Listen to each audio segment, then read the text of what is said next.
রূপা সোনাকে বোন হিসাবে পেয়ে চোখে এলো জল। হ্যালো বন্ধুরা, অনুরাগের ছোঁয়ার আগামী পর্বে আপনারা দেখবেন সোনাকে সূর্য মেয়ে বলে অস্বীকার করাটা ছিল দীপার দুঃস্বপ্ন।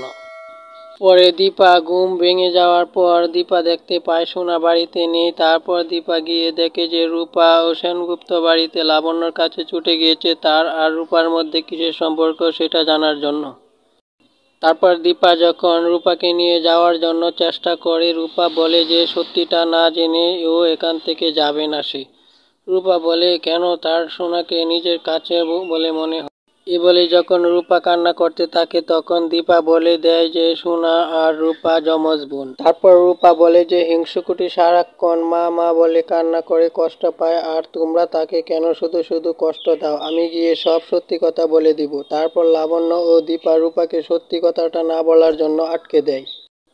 কিন্তু রূপা সোনাকে সত্যি কথাটা বলতে না পারায় অনেক কষ্ট পেতে থাকে। পরে দীপা রূপাকে সবকিছু খুলে বুঝালে তারপর সে বুঝতে পারে।